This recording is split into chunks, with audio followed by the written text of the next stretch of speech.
Hello everyone, how's it going? Welcome to the Lockdown Vaccine Podcast. Where the hell is my camera? There we go. There's the camera. We're done. We've transitioned into another podcast. We're in another day. Lockdown day 3. Well, for everyone who's on the official, unofficial lockdown, which is not backed by law, of course. Which I believe will change later on today, but we'll see it. Although it's kind of strange that a law is being made on a day when government is not sitting. How does that even happen? I don't know. We're in really strange times, and it doesn't help that we have a really strange government. But yeah, I'm here today. I have got loads and loads and loads and loads and loads of stuff to talk about today. First off, let's get the housekeeping out of the way. My name is Stevie. This is the Lockdown Vaccine Podcast. I am trying to bring everyone a ray of sunlight into this time of lockdown, using my only discernible skill, which is talking crap to cameras, and hopefully just distracting people from the bullshit that's happening. But before we distract people, we have to get to the very real news, which is the statistics, the daily statistics. Now, every day, government has been posting the statistics in the afternoon, but yesterday for some reason, I was sitting with my thumb up my ass waiting for these statistics all day, and they did not come. And strange as it may be, government actually privately published the coronavirus statistics to Sky News and BBC. Now, interestingly, BBC got their stats wrong, but we'll talk about that in a second. So, looking at yesterday at the dailies, which is I get really I'm really tormented by these daily stats, because every single number we talk about here is a person. So for instance, up till yesterday, the UK has now tested 97,019 people. So that's a lot of people, but we have a population of 66 million here. That is nothing. 97,000 is nothing. That is it's insane. 6 times, 7 times that amount of people have tried to claim universal credit in the last 24 hours or the last 48 hours, just to show you how little people we have actually tested for coronavirus. So of that 97,019 people who have been tested for coronavirus, 9,529 of them have tested positive for the coronavirus. COVID-19 is running rampant at the moment. It's not good, but this is what we're going to see for a while now. At the moment, we're at around about 1,452 new cases per day. So for the last 2 days, we've plateaued at around that. What we as a society want to see in these statistics is a plateau. We want to see it plateau off, then kind of fall down. There is a strong chance that it will come back. This is just what happens with pandemics.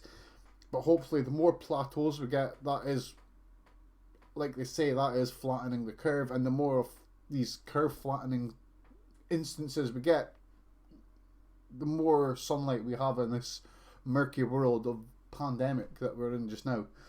So here's the not so good figure. It's the deaths. So as of yesterday, 463 people have died of coronavirus. So yesterday, I believe it was a jump in 41 deaths, which is a lot less than the day before, thankfully. So again, that's let's hope that it stays like that, and that it's not in the similar vein as a dead cat bounce that you would see in finance, where it goes down and up and down and up. Let's hope that down stays down and it starts to be a bit more consistent. Because with that, I actually hate talking about improvements and good signs, because that's 463 dead people. Could you imagine all those people out in your garden and you're trying to say that's a good thing? I find it hard to say that, but this is where we're at. So that's the statistics for just now. As I said, yesterday the government didn't actually I actually mentioned the BBC earlier in this segment. Now, the BBC yesterday, they did this on the news at 10, and it's kind of irresponsible of the BBC to get facts wrong in this way.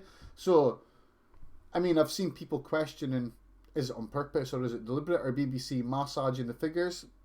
yesterday they reported that the deaths were at 465. So that, I've got no idea how they managed to do that, because essentially the BBC added another 2 deaths to the total deaths.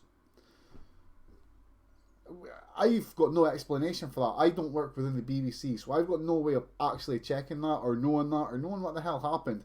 I would say that it was most likely just an honest mistake. Mistakes happen, and especially at times like this where people are very, very stressed. But it happened. The BBC got their stats wrong yesterday, so BBC News, for shame. Come on, man, this is a serious topic. Please get your statistics right, because people are very scared at the moment, and the more accurate information we can give people, whether it's good or bad, the better. The more informed society can be, and the more at ease people can start getting. Because it's bad enough that we're all locked in our house. I'm getting slight bits of cabin fever. If it wasn't for jogging, I would have went insane by now. Like, I would have been jumped through my window and ran off into the distance, disappeared into the Cairngorms, never to be seen again. Because it's just insane. But for me anyway, I can only talk for me when I'm on lockdown and dealing with lockdown. I mean, I've got a lot of uni work to do just now, but it's just fried my head. But my release at the moment has been jogging. Now, I started going out and running about 4 weeks ago. Never done it in my life. I'm pretty embarrassed. I'm a bigger lad. I've always been a bit embarrassed about jogging in public, because I don't look like a jogger. I'm not thin. I mean, I'm always like, people are going to laugh at me. I'm the chubby guy running about. So I decided that it's winter time. It's still dark. I'm going to start jogging outside. So 4 weeks ago, I started that. And now, I started that when I had actually imposed myself in a kind of semi-lockdown, because I seen this coming. Not to be that guy, but I'm a news addict, so this has been coming over. People could have did more. But I started jogging at night when no one's around, and at the moment, this has been just brilliant, because no matter how stressed I am, I'm going out at 9. I'm going out at night at about 10:30 at the moment, and there's no one about, running alongside of a river where people are scared to walk because they think they're going to get mugged. I don't care about that. I go running there and it's good. And the release I've been getting from running lately just is something else. It's actually been brilliant, and it's seriously kept me sane. So that's one of the good things the government done, was telling people to go out and run. It's like, look, stay in your house, but you can go out for a jog a day. I'm like, yes, thank you. Finally, government's done at least one thing that I can work with. So, that said, that's that bit done and out the way. Now, let's have a look at what is happening in the news today. Oh, sorry, before we get to the news, you can tell I'm half asleep today because I keep forgetting where I'm at. Let's look at something. I've got a video I want to show people, and I want to talk about people. So this is the first time I'm going to show a video on the podcast. Let's hope this works. How fucked up is this? So, a Japanese film, My Secret Terrier. I noticed this video. If you click on it, it's it's 2018. I've seen a few of these videos. If I go more episodes, I'll let the guy speak. go to season I 10, can hear it. I can't hear it. skip all the way I through. have a design flaw in the podcast. Okay, wherever you go. Maybe this is it. I just go for I hope I don't ruin everything. And just glitched. it doesn't work. Glitching. But I'll let the video To play. 53 minutes. Now listen, well, read the subtitles. 내일은 뭐해? 왜? 아무데도 It's 나가지 a bit long, 말고 this one. I do apologise. 그냥 집에 있어. 알겠지? Mine. 자세한 건 좀 더 조사를 해봐야겠지만 변종된 코로나 바이러스입니다. 코로나면 혹시 메르스? 메르스, 사스, 감기 모두 No, there we 동일한 go. 바이러스의 So, 유전 정보를 지닌 Obviously, it's in very little on my screen there, but I that's understand. the point there. 대표적인 바이러스. Oh, wrong one. Where's my button? There we go. Get rid of that. So, as you may have seen there, that is a TV program from the past. I don't know how old it is, but it's from way before the days of coronavirus. But they talk about coronavirus. What the hell's up with that? Now, this is a bit of a silly conspiracy theory that I have seen bubbling over for the last 3 weeks. for like the first place I saw this was on TikTok. Now I seen this in a different format. It didn't look at some Asian television program. This looked at one of those bottles of Dettol spray, like multi-service antibacterial kill everything sort of spray.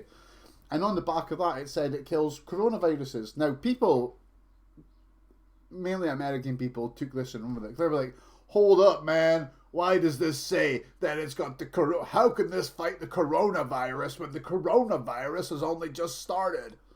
Coronavirus is new, how can it fight a new thing? And they all got all Alex Jones gay frog on it. Hey, the coronavirus, they knew the coronavirus was coming. If they didn't know the coronavirus was coming, why sell out a bottle of Dettol? Now, the fact is, coronaviruses are not a new thing. And that's the reason I showed this, because I just wanted to deal with this conspiracy theory, because quite frankly, it's a bit silly. Coronaviruses have existed for a long time. The most famous coronavirus before COVID-19 was, of course, SARS, which was an epidemic which nearly became a pandemic like we're seeing just now. MERS is also the same, which is the Middle East respiratory illness. MERS? Respiratory is a word I don't like. But anyway, SARS, MERS, which affected people in the same sort of way as COVID-19. It was a respiratory illness which jumped from an animal. Now, this is why they know what a coronavirus is, and this is why bottles of Dettol and why Japanese or like Asian television and Asian media talk about coronavirus in the past, because they know it. This was life for them, and the people that made antibacterial sprays and all that, they knew that SARS was a coronavirus, not that coronavirus was SARS. So if you want to fight that sort of stuff, you need to kill the coronaviruses. And this is why we see it all over the place. This is why we're seeing it in that older media from years ago. This is why we see the word coronavirus on the bottle of surface spray. It's because it's not a new thing. Coronaviruses aren't new. They'll always be around. As long as illnesses are on animals, we will get illnesses which jump to people and create this sort of havoc. That is just nature. I mean, there's one funny story I seen from the other day. Let's see if I still got this note here. I can't remember the name, but a few days ago there was a story. Oh, here we go. So a few days ago, Twitter was being swarmed with people talking about hantavirus. Hantavirus? I don't know if I've said that right. If you want to correct anything I say, do it on Twitter or in the chat. Although I don't know if I've broke my chat or what. I'll make sure it's fixed for tomorrow. Regardless, hantavirus. That was the thing that was going around the other day. That's the latest one that people are. It's making the jump. It's making the jump. We're gonna die. This is more deadly than COVID-19. People need to chill the hell out, right? There's so much misinformation and fear going around that it's like people are deliberately wanting people to be scared. So this hantavirus, right? I'm not going to waste a million hours talking about it. I'm just going to be very blunt. You can only catch that by being in contact with rat shit and rat piss. That disease does not jump from human to human. It can only jump from the waste of a rat to a human. That's it. And then there's a chance that person might die. Hopefully they don't die. But that's it. And this hantavirus is not going to be a big epidemic. It's not going to be nothing like that. It's just silly. I've kind of lost my train of thought with that. So let's move on to some of the news. Yes, we have news. So, overnight, or yesterday. Now this one's kind of funny actually. James Dyson. He's running to the rescue. Government has... Now, I find this kind of shady because obviously it's just another sign of the Tory government helping their friends. So let's get to this. Yesterday, the government sent an order for 7,000 new ventilators to be manufactured to James Dyson of Dyson, well, to Dyson Hoovers, not to James Dyson, he's the boss that owns it. They sent it to Dyson Hoovers. Now, Dyson Hoovers is obviously, it's quite known for being a British company. they were proud of being British. Or, I mean, we thought Dyson was proud of being British. He was one of the key businessmen which was leading the charge in the EU referendum. He wanted Brexit to happen, and of course, in the last year, when Brexit started to take an actual toll on his business, he upped sticks and moved. He's moved his company out of the UK now. Now, it's curious that of all people that government would go to get these ventilators made, they have went to James Dyson, because of course the UK has its own ventilator. I understand you got in touch with the government as soon as they put out the call for help a few weeks ago. What happened then? Nothing, quite honestly. Obviously, the Department of, so the DTI got in contact, said, we know you can make ventilator parts, can supply ventilators. Can you fill in the government website information, which I did, and just didn't hear anything. It's only been recently, since the consortiums have started to gear up to manufacture prototypes, that they've obviously got in contact with me now directly to, start to turn parts or make the accessories, prototype accessories that they're going to need for these ventilators. But I can tell you now, they're not days away, they're going to be weeks away. And the volume that our government require and the manufacturing that's going to have to go into these, there's no quick solution at all. The turning time for my parts alone is weeks, and it's just not, I can't see it being feasible. They should be putting their efforts into existing manufacturers of ventilators and trying to upscale their production. So what are you doing now? I mean, if you feel that valuable time has been lost, what are you actually doing now? Because you just had the Excel contract, right? Yeah, so I'm supplying a lot of equipment to the medical gas installation companies that are going to, lay all the pipe work and flexible hoses to outlet points, the actual outlet points themselves in the Excel. So we're working with the install maintenance companies at the moment to deliver that side of the project. So, and that, again, we're at full capacity as we are, but we're obviously prioritising that for the two companies that have been awarded that, and hopefully they'll get parts for that next week. But I supply to some major ventilator manufacturers who obviously must have NHS contracts, etc. And we've got thousands and thousands of accessory parts to make. I mean, my order book's gone tenfold increase in 2 weeks. And I obviously supply a lot of accessories to hospitals directly. They want to split oxygen outlets from 1 to 2. We literally can't make these quick enough. And there's only about 3 of our... Are you getting help? Are you getting help now with your workers to make them quicker, to bring more people in? Well, I brought more people in off our own back, and I've turned literally every penny that we have available in cash to more parts. But in terms of actual government help or contact, absolutely nothing.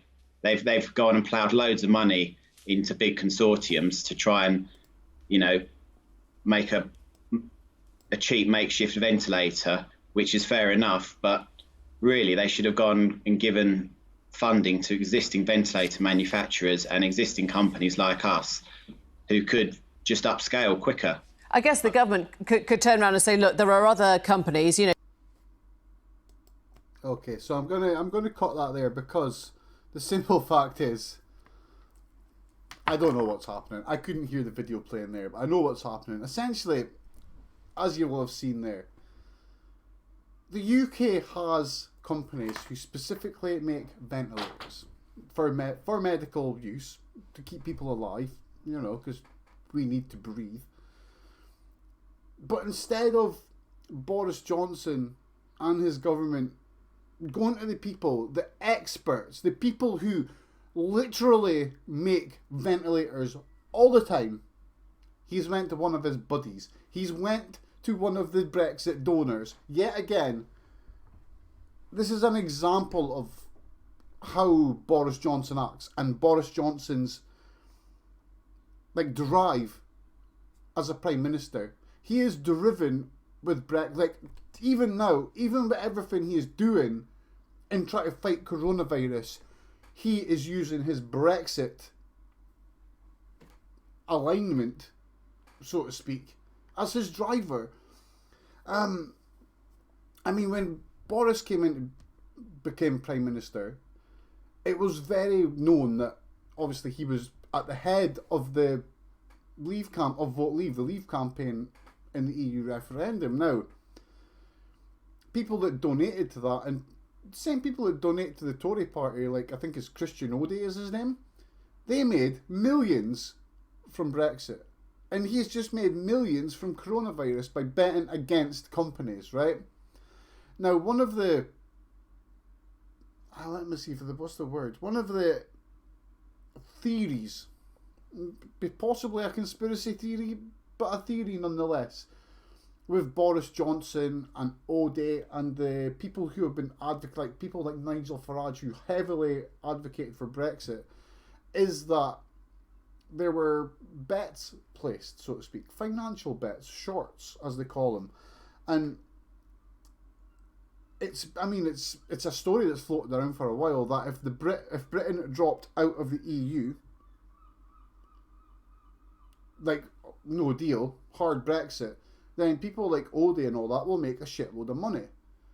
And Boris Johnson's whole premiership seems to have been directed and channeled at keeping this sort of symbiotic relationship with people that can make a lot of money from disaster going. As we can see, because Odey's they've made millions again. And it's a theme that's continuing when we've got Boris Johnson going to a Hoover company, a man that makes Hoovers to make ventilators to keep people alive. I mean, it's kind of funny because we always knew that James Dyson sucks, but now we can say that James Dyson sucks and blows. It's a Wayne's World joke, that. But it blew me away, that story. Because it just reeks of Tory. It's like, why would they ever take the common sense option? Why would they go with an expert when they've got a millionaire friend they can go to who can make money from this whole thing? I mean, that gets into the Tory greed thing again. Yesterday, Michael Owen's a Tory MP. It turned out that he is making hundreds of thousands at the moment by selling private coronavirus tests in the UK at a time when no one else can get coronavirus tests. What the hell is with that? I mean, look at Prince Charles. I mean, we talked about this yesterday. Prince Charles has been diagnosed with coronavirus. Now everyone in this area, Aberdeenshire, where he's run off to hide, thanks Charles, put us all at risk. We're all wondering, it's like, sorry, where the hell did he get that test? No one else is getting this test.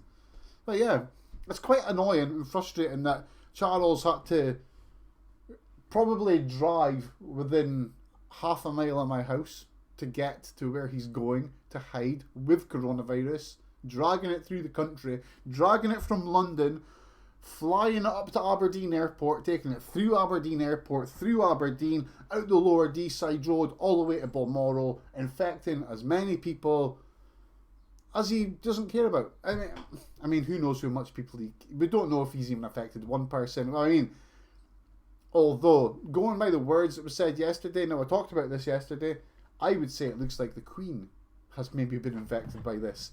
There was a really funny bit on the news yesterday, and there was a timeline. So we're moving on to briefly talk about Prince Charles. Obviously, Prince Charles has got the coronavirus, and they did this comical timeline where, for some reason, Prince Charles has the power to stop coronavirus being infected until after he had seen the Queen. So much like Prince Andrew, his brother, who had the ability to not sweat, Prince Charles had the ability to hold off a virus being infectious until after he's seen the Queen. Sorry, but that's the biggest load of bullshit I have heard in my life. Ever. So before we move on, let's go to the phones, because we've got some WhatsApps to do. So of course we started the video, and there's another video coming at the end which is actually very funny. It's a video I laughed my freaking ass off at. They were sent to us by John on WhatsApp. So John, thank you very much. He has sent a crap load of other stuff on WhatsApp too, which is really good. I think in the future I might put it on the screen so you can see it, 'cause it's funny. But yeah, I think it's really good that people are WhatsApping. So we've got this other message. This is from Jane. So Jane said, "Hello Stevie, thanks for the lovely show. Not a problem at all, Jane. That's what I'm here for. Can we trust the daily statistics from government? Thanks." My view on that, so first of all, Jane, thanks very much for that message. It's awesome. This is the sort of stuff that makes a show a show. Can we trust the daily statistics? We can trust the deaths. You cannot rig the death statistic. If someone dies of coronavirus, we will know, because once they'll die, they'll get tested, and that is on record. You can't fudge that, because there is a record of births and deaths, and that has to be on the record. Now, what does worry me and what does concern me is the test amount, because if we've only tested just under 100,000 people, we can't honestly say how many people have coronavirus, because the testing we're doing is nothing. You look at every other country out there, every other country, even America now, they'll stop people, they'll take their temperatures. We don't even have that. We're still not doing that in airports. Airports are still a fucking free-for-all just now. You can go in there with coronavirus, move it about, doesn't matter. They're not checking you. When in reality, they should be checking people's temperatures everywhere. Going in Asda, temperature check, mask on. If you're too hot, mask. Why we can't do it, I don't know. But Jane, thank you very much for that message.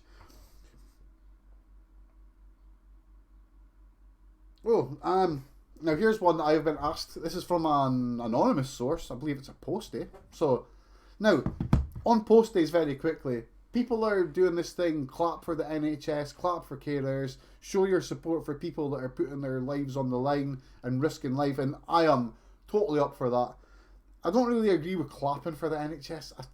If I was them, I would be embarrassed by that. I think it's cool. If you want to support the NHS, I say volunteer. Physically volunteer and show your support and show that you're willing to help them. I think that's the best thing that any of us can do for the NHS at the moment.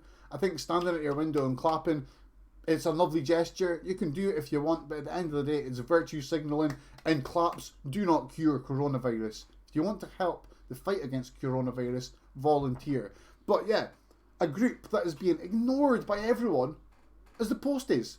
The posties are still out there every day.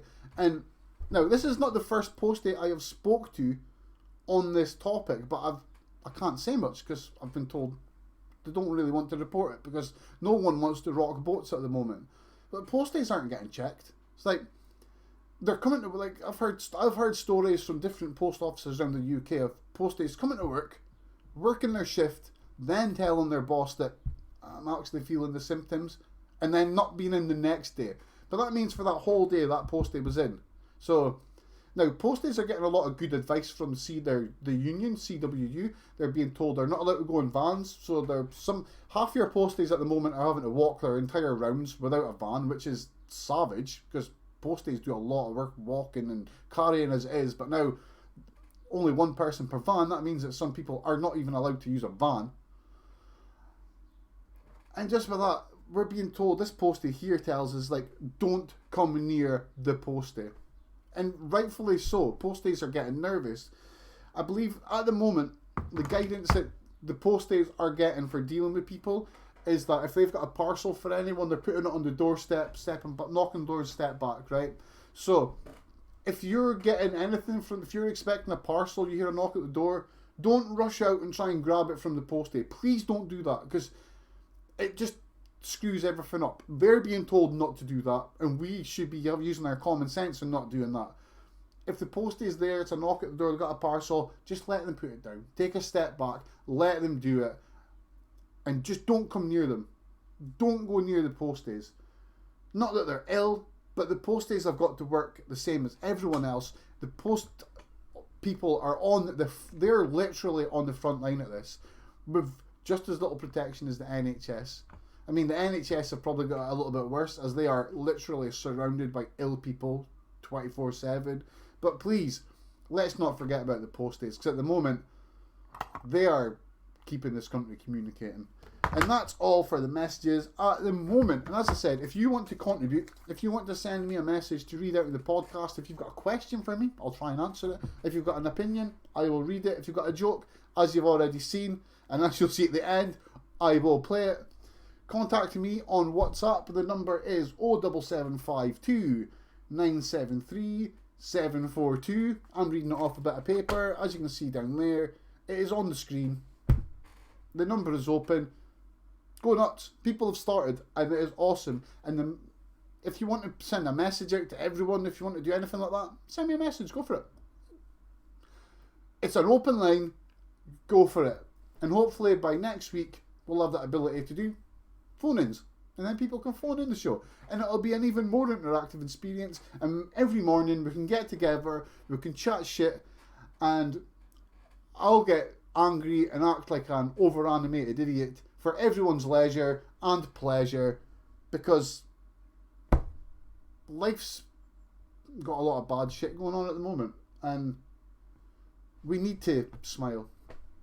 So I'm saying we need to smile, then I'm moving on to a really shitty topic. So later on today, in the Houses of Commons, which are not sitting, so instantly this is turning into a real slab of political bullshit. Rishi Sunak. Sorry, every time I see his name, I see the word Rikishi. Like, it's a dyslexic thing. Like, dyslexic people will know what I'm talking about. You'll see a word and it'll look like another word. When I see the name Rishi, I say Rikishi. You know, like the wrestler dressed up like a sumo wrestler. My head's a strange place. But regardless, today Rishi Sunak is going to unveil his new help for the self-employed. Now, this help is bullshit. It's absolutely bullshit. Now, it pains me to promote this website, but the website that I got the best information on and the scoop on what Rishi is going to unveil later today came from The Sun. It came from Tom Newton-Dunn, the political editor at The Sun, who's actually alright. He's a good reporter. He's not like most of the other Sun reporters, like Wooten, who are out to try and harass people until they give them a story. Not like that at all. So in the story, it talks about how Rishi Sunak, he's going to help, he says he's going to help the self-employed, but as with everything that comes from the Tory party, they give with one hand and they fucking just smash it with a hammer with the other, because it is the Tory way. The Tory way is not to help people at the bottom, it's to help people at the top, and that's how they protect their crazy rich person posh system that dominates the UK. So let's look at the help which people have reported yesterday that Rishi is going to get. Or Rishi's going to give. So to start with, self-employed financial help. You will be capped at £30,000. So if you are self-employed and you earned over £30,353 last year on your tax return, you will get no help. You are cut off. You are seen as earning too much money. The government think you should have savings because apparently everyone's got savings somehow, and you will get no help. But now here's the but, and here's the bit that is the real absolute shitty bit of icing on the shit Tory cake. If you're on a wage, you can literally earn like up to £50,000 a year and still get help. As they've already said, right, they will pay a wage up to 250, like they will pay 80% of someone's wage up to £250,000 a month, right? But that is only for people who are on a salary. Are you lucky enough to have a salary at your work? Then that's cool, you're sorted. But let's look at that. 80%, like 2,000, like the 80%, that means that someone can earn on a wage up to £50,000 and still get help. To clarify, that is like the same sort of wage as like a chief executive. Like chief executives of businesses will earn about £50,000 a year. That £50,000 is not some little amount. I would imagine that someone who's working a job that's earning £50,000 a year, salaried, will have savings, as opposed to someone that's earning just 30,000 a year. And this is like just the epitome of Tory fucking greed, you know? It's like, how can it be fair that if you're someone that's worked fucking hard for years, building your own business, working yourself, get to a point where you're living comfortably, and then boom, the Tories do this to you. But at the same time as they're going to say, right, oh sorry, you earn 35 grand a year from your business, you can't get help. But at the same time, you've got some posh bastard that works in a high management position in a local government or in politics or in some big conglomerate who will be getting £250,000 a month that you won't be getting. How is this remote? How in what planet is this fair? Like, this is absolute bullshit.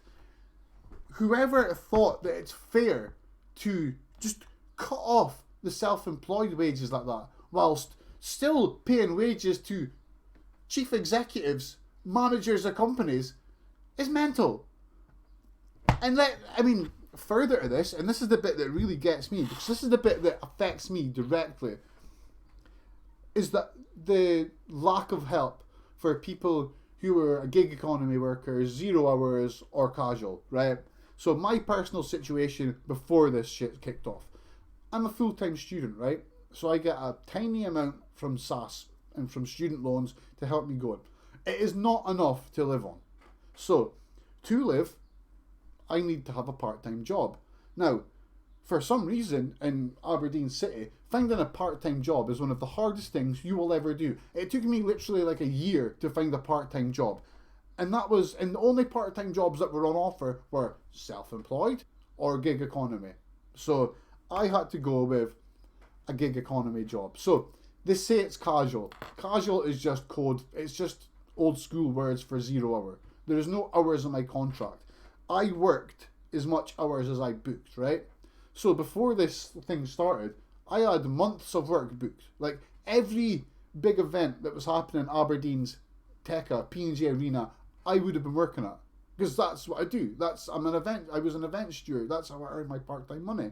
But now, that's cut off. And the government is giving no help to people in my situation.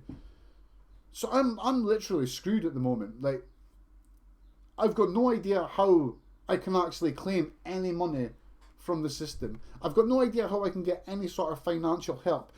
Remembering that my job is stopped because of this. It's not stopped because I'm unemployed. I've not quit my... It's stopped because I physically can't work. And it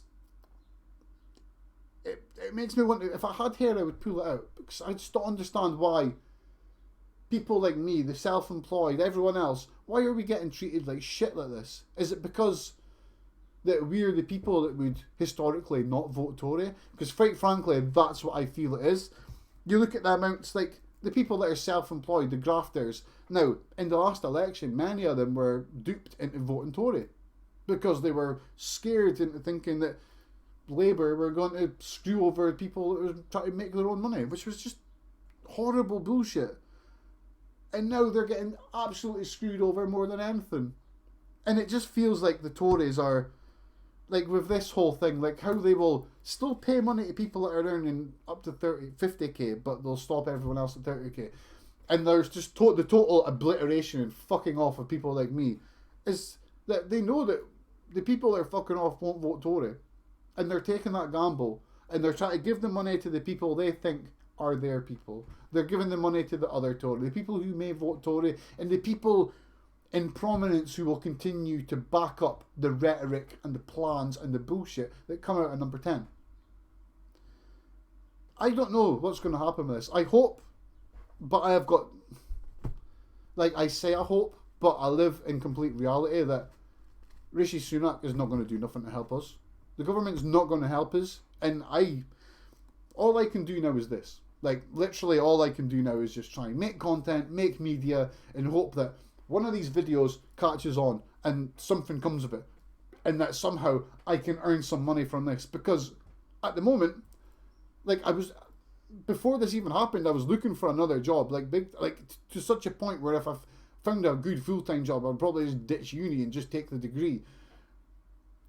But now I can't. There is no jobs to look for, and like the government's like, well, people can go on universal credit. Fucking sorry, but why the hell should anyone go on universal credit when people who are in exactly the same boat will get £250,000 a year paid into their bank? What the fuck is with that? How is that fair? Why can't they just give everyone the same amount? It's like, I'm pretty sure I said this in a previous video. My solution to this whole problem would be to either give every person and every adult in the UK a universal basic income of around £1,500. They want to give people £2,000, so what's wrong with 1,500? It's a perfectly fair amount for people to live on in an emergency situation. I mean, mortgages have been paused. Of course, they said that rent was going to be paused, but they've rolled back on that. So people, you've still got to pay your rent or you will be evicted. Take a breath, man. It gets me really heated up, this topic. I mean, really heated. It's not fair. And my only hope is that once all this shit blows over, people remember this. This sticks in people's hearts, and that we take action against these bastards. Because no one, like, why do we pay national insurance? Why is it even called national insurance if when we actually need a bit of insurance in our life, it is pulled from under us? Why? I do not get it. So that is my angry rant for the day. I reckon you're going to get, when we talk about lockdown vaccine, the podcast, you're going to get one angry rant a day. So that was today's angry rant. Let's see what Rishi Sunak says later on today. I have got no hope in hell. I've got zero hope that he's going to do anything to help people. But I've been wrong in the past. Ugh. So I mean, that says we're running up to the end of the show now. So that was an epic rant. As you've been watching the lockdown vaccine podcast so far, if you've been watching, thanks very much for watching. We're going to finish with a funny video today. So much like the video I played at the start, I won't be able to hear it. So I'm going to say goodbye for now, and I'm going to let the video play. Tune in tomorrow, I'll have more news. We'll talk about Rishi Sunak, we'll go over the stats. If you have any jokes or anything you want to send in, scare stories, joke stories, conspiracy theories, anything, send it to the phone number via WhatsApp, or you can send it to me on Twitter, StevieCABZ. See you all later on. Cheerio. Tady máme návod. Pro všechny chlapy, co nechtějí nosit roušky, nebo je nemůžou sehnat, stačí jedny, podotýkám, čisté boxerky podle vlastního vzoru, který si vyberete. Nohavice navlíkneme. Băi, nebun. Vzadu to otočíme. Uite, mască, ce face femeia. Mamă, stai. Iubirea, adu-și-mi o pereche de chiloți. Să-ți arăt ce fac acum. Mască de aia de... Cum îi zice, mă, cu... Mască anticorona. Ia și vezi pe asta, mă, aici. Ia uite. Pac, vine la gură. Pac, ia vezi. Mamă. De unde e luam? Mamă, dă-te că... So that video came from John on WhatsApp. Thanks for the video, John. We'll be back tomorrow.